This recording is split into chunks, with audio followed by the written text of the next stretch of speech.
Hello there, welcome to another episode of our travel adventures. So this time around we are headed to Tibet, and we started our journey in Chengdu because we wanted to acclimatize to the altitude as well as the weather for a few days before we headed over to Lhasa. So we took this really long plane journey from Singapore to Chengdu, which included a 7-hour layover in Hong Kong, which I guess in hindsight seemed pretty long and also pretty short at the same time, but it did give us a good opportunity to get out of the airport and explore Hong Kong for a little bit. But anyway, we arrived in Chengdu quite late in the evening, and after all that, check-in into the hotel, unload your luggage, all that kind of stuff, we took a train to this place called Dongjiao Memory, which is quite near to where we were staying. So basically, Dongjiao Memory is like this old repurposed renovated factory that's now become like a shopping and eating district. So they have a lot of cool and interesting shops like this one, which sold the most fascinating shoes, which were obviously not something that we were too interested in. But they also do have quite a few food places, including this one where we had a chance to try the famous, or I guess the Chengdu specialty called Tian Shui Mian, which unfortunately didn't leave too much of an impression on us. The next day, we started our day really bright and early at Wenshu Monastery, or Wenshu Yuan, which is, one of those places that appears in the top 10 things to do in Chengdu list. So we felt compelled morally, ethically, to put this into our list, and I gotta say it was pretty unmemorable for us. The place was overloaded with tourists, it was pretty chaotic, and there were just long lines everywhere. And there were also long lines at this next place that we visited called Kuanzhai Xiangzi, which is a little bit like a shopping street. But we did manage to find a really cute cafe nearby called Shizi Shu Cafe, also known as Persimmon Tree Cafe in English. So it had this really delicious persimmon latte, which I thought was a really unique blend of flavors, and it's definitely something that I want to try again. And after all that shopping and eating and basically kind of getting bumped by tourists in every direction here and there, we decided to look for a more chill spot to spend the evening and the rest of the day. So we decided to take a really, really long walk because the weather wasn't too crazy. And we walked through basically what felt like the entirety of Chengdu, but it was actually just the main city area, until we reached this little food street where we found this cool dessert place called Sanyangzi Dessert, and they had these beancurd bowls that people in Singapore might think of as, the local equivalent of black ball or knife fresh. It was really good though, no complaints, and we did have quite a good meal here before we continued walking until we reached the riverside, which is where there's this famous bridge called Jiuyan Qiao, which is, in English, it's just the Nine-Eyed Bridge, which sounds funny, but it's like this super famous landmark. And along the river, you do have a lot of these little chill spots where people actually sit down. There are buskers, and for some reason you can also get your ears cleaned or get like a massage right at the riverside. It's a pretty interesting local thing, and we did have a good time just looking at all the people, just doing their thing. And on the other side of the river, it's pretty crowded as well, so we did cross the bridge to go over to the other side, where there are quite a lot of pubs and bars and alcohol places, and there's also these little food streets and street stalls selling all sorts of tiny knickknacks. So this is us going up to the bridge and then crossing over to the other side. And as you can see, the view is really quite nice if you go there at night. So I would think that this is something that's definitely on our list of places to recommend in Chengdu.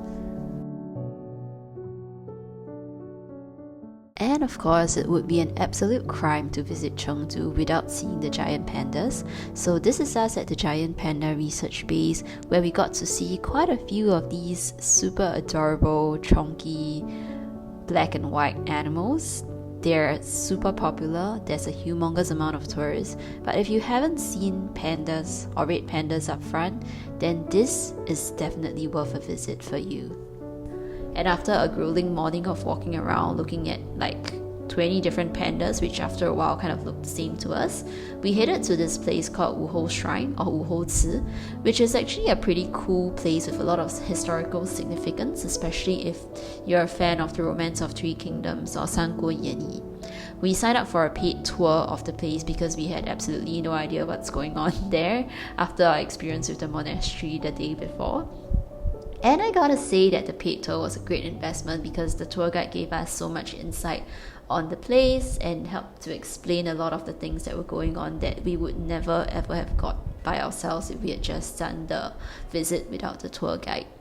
And of course, the main, I would say, attraction of the shrine is this long corridor area with the red walls that's full of people taking photos, super Instagrammable, but also you probably have like 5 people walk into your photo if you're trying to do one of those cool shots. So, well, I guess just be prepared for that. And I would say visit Wuhou Shrine only if you're a great fan of Chinese history and the Warring States. But if that's not your thing, then you should just skip it and head to this other place that's just beside the shrine. So this place is called Jingli Street, which is like a shopping street, a lot similar to Kuanzhai Xiangzi, except for the fact that it has a lot more cultural elements. There are like these interesting shops and stores that's meant to model the olden periods in Chinese, kind of like an old Chinese street kind of feeling, I guess. And we got to see quite a few, interesting performances. There were all sorts of these traditional arts and craft things that were going around. I mean, undoubtedly, a lot of them are probably tourist traps, but it was still kind of nice to just hang out there and soak in the hustle and bustle of the area. And if you go there, you definitely get to meet these 2 guys, which are doing like some sort of performance and photo opportunity. So they were pretty entertaining, I guess, and we stood there to watch the show. So basically what happens is you can pay to be that guy together with them, and they'll do all sorts of funny poses and they'll call out little slogans. So it's like a little fun opportunity that they have, which we didn't get to see in a lot of other parts of our trip. So I think this was something that was particularly memorable for us at Jingli Street. But otherwise, that's most of it for that area. The Wuhou Shrine and Jingli are the main attractions of that place. And that also concludes the Chengdu leg of our tour, where we covered, I would say, most of the big destinations in Chengdu.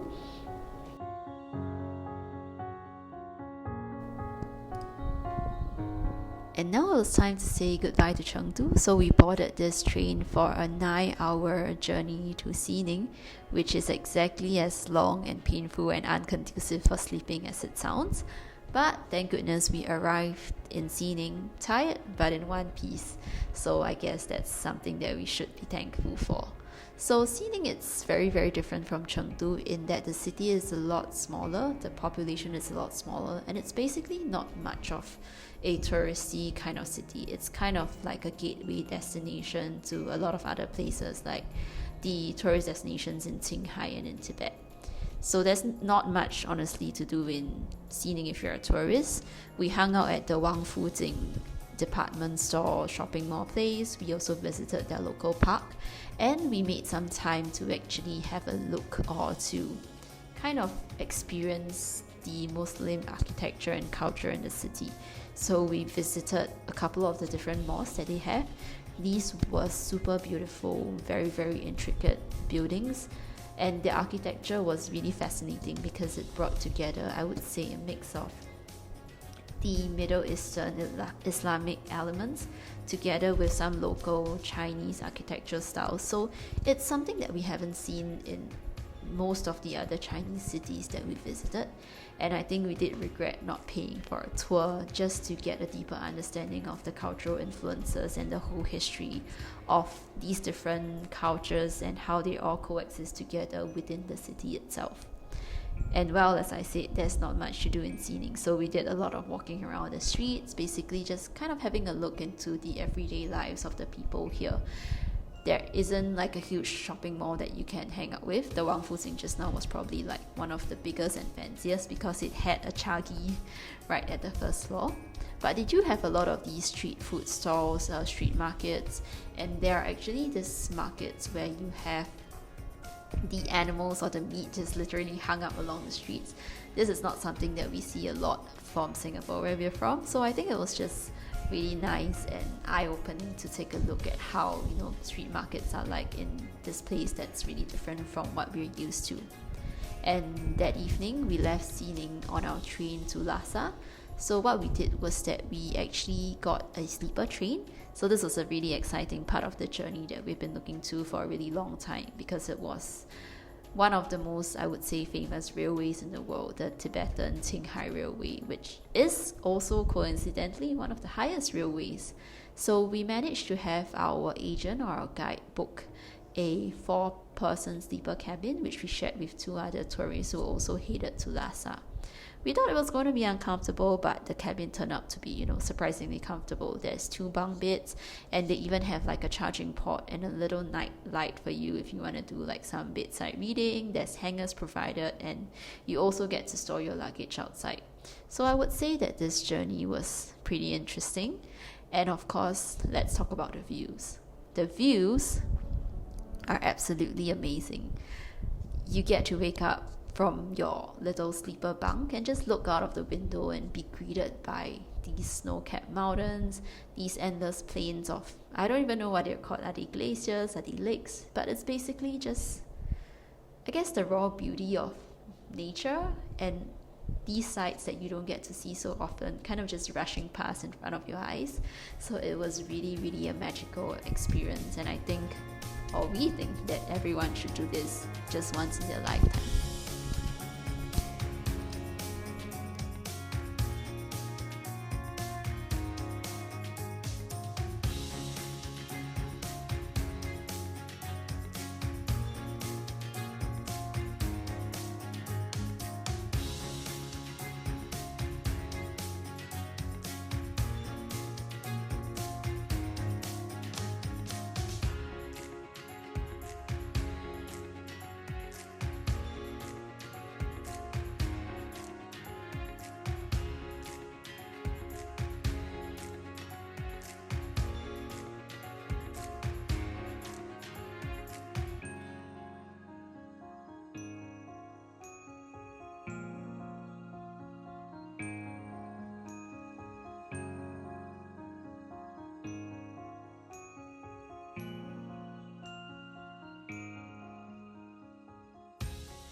And that's all for the first part of our trip. So stay tuned to the next travel adventure vlog that we have of all the things we actually did in Tibet itself. And I promise you, the scenery in the next one gets way better than what we have for this vlog. So stay tuned and catch you in the next one.